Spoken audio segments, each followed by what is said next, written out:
Putusan ini diketok 9 hakim konstitusi. Dalam pertimbangannya, Hakim MK Arif Hidayat merunut pembentukan Undang-Undang Dasar 1945 soal syarat usia capres-cawapres. Dalam runutan itu dimasukkan sebagai ranah kebijakan pembuat undang-undang. MK juga menolak argumen PSI soal Perdana Menteri Syahrir yang berusia di bawah 40 tahun, sebab bukan kebiasaan atau konvensi. MK juga menolak alasan PSI soal menteri yang tidak ada minimal usia bila menjadi retriumvirat. Tidak ada kolerasi dengan ketiadaan pengaturan menteri karena hal ihwal menteri menjadi hak prerogatif presiden. Menanggapi hal itu, Ketua Bapilu Partai Solidaritas Indonesia atau PSI Lampung, M. Ivan Afriansah menyebut sebagai kader daerah kecewa, artinya tidak tersedia lagi bagi kader anak muda memilih pemimpin nasional yang dari golongan muda 35 sampai 39 tahun yang jumlahnya cukup besar 21 lebih. Artinya komitmen PSI sejak awal adalah mengembalikan hak konstitusional anak muda tersebut untuk berhak dinominasikan sebagai capres dan cawapres. PSI sejak awal berkomitmen untuk anak muda yang mempunyai potensi, yang punya kualitas baik di daerah maupun nasionalnya untuk berkiprah mewakili suara rakyatnya. Terkait putusan MK hari ini yang menolak gugatan PSI mengenai batas usia capres dan cawapres, tentu kami sebagai kader daerah merasa kecewa. Artinya tidak tersedia lagi pilihan bagi kami anak-anak muda memilih pemimpin nasional dari golongan muda yang berusia 35 hingga 39 tahun. Yang jumlahnya begitu besar, 21 jiwa lebih.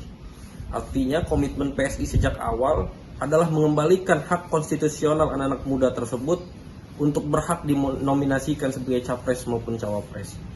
PSI sejak awal berkomitmen untuk terus mendorong anak-anak muda yang mempunyai potensi, mempunyai kualitas, baik di daerah maupun di pimpinan nasional untuk berkiprah, mewakili suara rakyatnya, mewakili suara golongan muda, untuk demi kebaikan bangsa dan negara ke depan. Sebagaimana diketahui, permohonan uji materi terhadap pasal 169C Undang-Undang Pemilu ini diajukan oleh sejumlah pihak. Mereka diantaranya Partai Solidaritas Indonesia atau PSI, Partai Garuda, dan juga sejumlah kepala daerah. Permohonan ini teregistrasi dalam perkara nomor 29/PUU strip 21 Romawi /2023 /51 PUU strip 21 Romawi /2023 55 PUU strip 21 Romawi /2023 90 PUU strip 21 Romawi /2023 91 PUU strip 21 Romawi /2023 PUU strip 21 Romawi /2023 dan 105 PUU strip 21 Romawi /2023.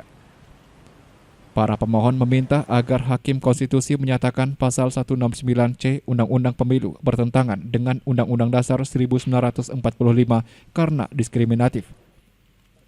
Namun Mahkamah Konstitusi mengabulkan gugatan terkait syarat pendaftaran capres-cawapres yang harus berusia minimal 40 tahun atau berpengalaman sebagai kepala daerah baik di tingkat provinsi maupun kabupaten kota.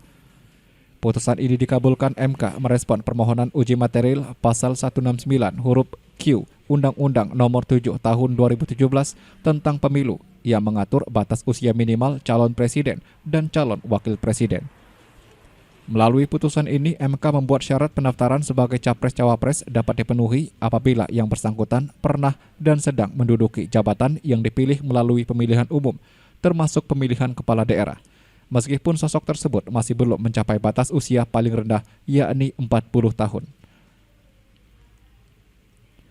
Terpisah dikutip dari laman fin.co.id, salah satu hakim konstitusi Profesor Saldi Isra mengungkap keanehan putusan usia capres-cawapres di sidang.